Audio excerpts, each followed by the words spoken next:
Hi, my name is Dawn and welcome to my kitchen. Today we're doing something different. I'm going to try a new recipe with you. This is a very popular recipe. It's called the World Peace Cookies and they're from Dorie Greenspan.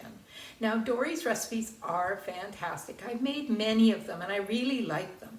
And so I thought I'm just going to film it, making it, and we can try them out together if you've never made them. Anyways, let's get going.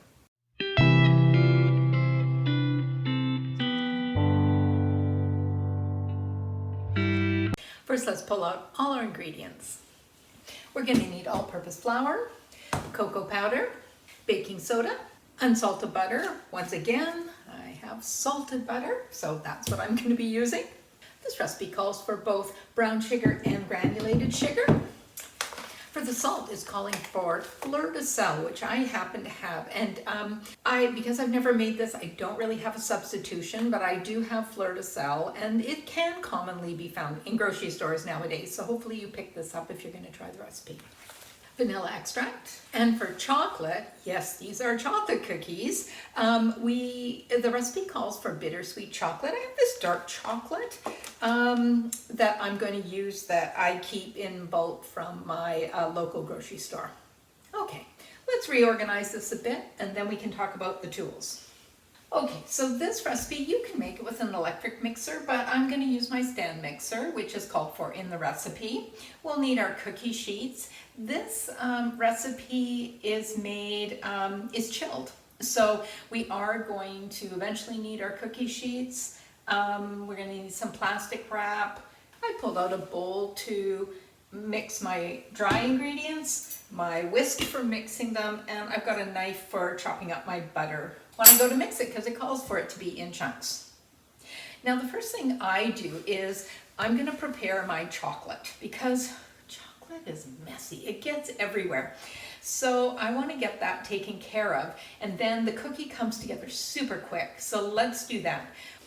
We need 142 grams of our chocolate. I've also just pulled out a small bowl to weigh my chocolate because otherwise it just goes everywhere. Like I said, chocolate is messy. So we're going to grab our 142 grams of our chocolate. And now what it wants us to do is it wants us to chop it up into irregular shapes. And I think you want it still small enough so it's like a chocolate chip. But again, this is the first time I'm making it, so we'll see how it goes. Now, for chopping chocolate, my favorite thing to do is to use a bread knife. So I have this very serrated knife that I use whenever I'm chopping up chocolate. But I also have a bagel knife and I have other serrated knives. Those are going to be your best bet because it's going to chop it up into smaller bits and be a bit less dangerous because hard chocolate can be really tough to chop up. And I'm just going to leave it on the board until I need this later in the recipe, so I'll just put it aside. Also took a second there to clean up the area because chocolate goes everywhere. Anyways, enough about the chocolate. So now we're going to mix our dry ingredients. We need 170 grams of our all-purpose flour.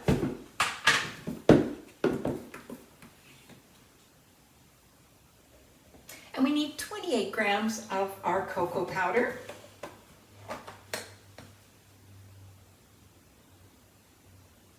And half a teaspoon of our baking soda. Now just grab our whisk and we'll whisk this all together. It says to sift it, but I find that the whisk works just as well and is less messy, and I don't have to clean that sifter. And with cocoa powder, you can really see when it's all mixed in. So grabbing our mixer bowl, we're now going to weigh out our butter. And we need 155 grams of our butter, and it should be at room temperature. Not should be, it must be at room temperature. And with my knife, I'm just going to quickly put it into little squares right in the bowl. The reason you do this is otherwise the butter will just clump up on your beater and not really mix in. So it's a good little trick, and it'll beat up faster that way too. It just takes a second. And to our butter, we're going to add our sugars. We're going to start with our brown sugar. We need 134 grams of our light brown sugar and 50 grams of our granulated sugar. And now we're going to beat this on high for 3 minutes. What we're looking for is a paler color and light and fluffy. So, see you in 3 minutes. So this is what your dough should look like when you're done.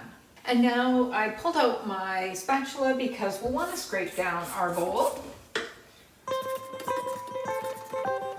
And to this we are going to add 1 teaspoon of vanilla extract and a half a teaspoon of our fleur de sel.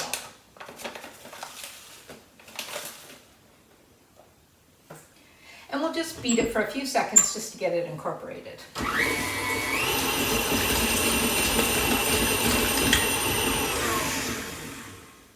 So then what we want to do is we want to take our dry ingredients and mix them in. What Dorie says, what I always say too, is we want to start really slow just to get it incorporated, because otherwise it's going to poof everywhere.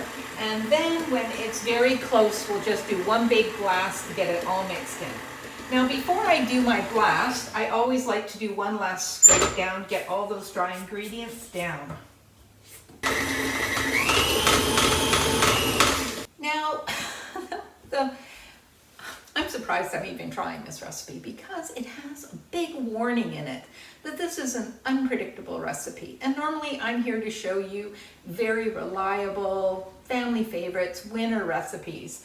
But of course I couldn't help myself. So I have mixed this, and it says that it will, what it says is sometimes it's crumbly and sometimes it comes together and cleans the side of the bowl happily no matter what. The cookies are always great. Okay, so it's holding together as you can see here. So I think we're good, and it feels not crumbly, so I'm okay with this. So now what we're going to do is we're going to add in our chocolate. So now what we're just going to do is we're just going to turn it on a little bit just to get the chocolate incorporated.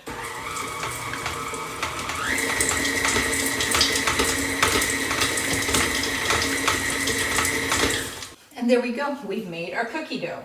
Okay, and now what we do is we turn it out onto our work surface and kind of knead it into a ball, kind of bring it together. So it is a bit crumbly, but let's see what we can do. It says to knead it, and it does seem to be coming into a pretty good ball here very quickly. Okay, like that. Okay. Grab up all those bits. That came together really nicely. Okay, so the recipe says we're going to be rolling this out into logs 1.5 inches in diameter. So I pulled out my ruler that I keep in my kitchen, and I am going to cut the dough in half, which we're supposed to have half, so I'll just use my ruler for that since it's handy, it's already here. And then I'm going to roll the first one, and I'm going to roll it. Let me have a look what 1.5 is. Okay, so there it is. I think since it doesn't make a very big roll. Okay, let's do the other one. And now that I have one, I can kind of eyeball it from here. You might just be eyeballing it the whole time too. Okay, so we've got our 2 logs there. Now we just wrap these in plastic wrap, and we can put them in the freezer for 2 hours or the fridge for 3 hours. I'm pretty sure, like any sort of icebox cookies, you can probably keep these in the fridge for days and bake them as you need them. I'm probably going to put it in the freezer for 2 hours, so I'll see you in 2 hours for baking, all ready to go in the freezer. Okay, when you're ready to bake, you set your oven to 325, and you want to put your racks in the upper and lower thirds of the oven because we're going to cook 2 racks at a time. And then grab 2 cookie sheets that you'll have lined with parchment paper. So we're going to be cutting the rounds into 1/2 inch pieces with a very sharp knife. So because I'm really bad with measuring, I've grabbed my kitchen ruler just so I can see what like 1/2 inch looks like. It's much bigger than I expect, so it's a good thing I checked. Now this has been in the freezer for 2 hours and it feels very, very solid. Now what worries me about recipes is that this one says that it might all fall apart and crumble when I cut it. So I'm not keen on that, but again, we're gonna give it a try.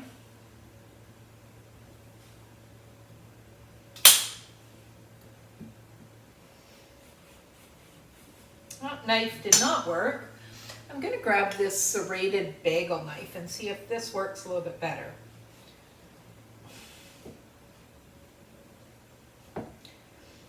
Does not. This is rock solid. Fell apart a little bit, but now that I know, so we'll try this one and we'll kind of eyeball what the 1/2 inch is. It's really hard to cut. So what I'm gonna do is my other log is in the freezer. I'm gonna move it to the fridge right now so it isn't as hard. And okay, so I got the next one done. It's a little bit apart. It sort of says to squish it back together. So I'm just gonna cut the one log right now for filming and trying it out with you all.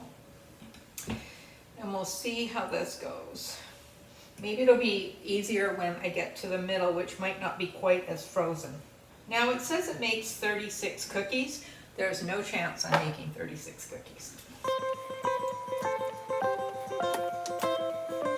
And it says you can cook these right from the freezer, so if it even been in the freezer longer, I think it would have been even worse. Okay, because I decided just to do the one log, I've moved my rack to the middle position, and the recipe says to bake these for 12 minutes or 13 minutes if coming from frozen, and these seem very frozen. So I'm gonna bake for 13 minutes, and we're not supposed to touch them, so I'll be back in 13 minutes. Okay, here we go. We're at our 13 minutes, and it says they're not gonna look done. You're not gonna wanna take them out, but you're supposed to. They do not look done.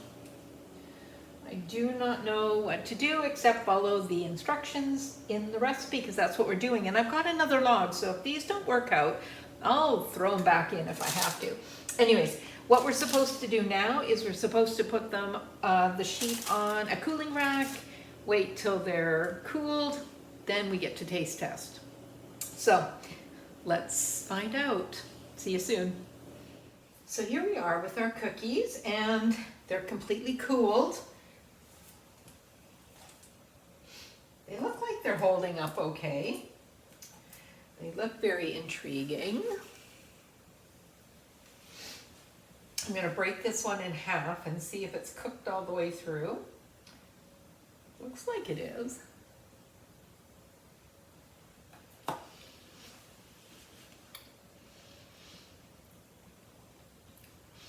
Oh, that's good. Oh. It's an explosion of chocolate. All those chocolate bits are melty. It's kind of like a shortbread. It's a little sandier. The salt inside.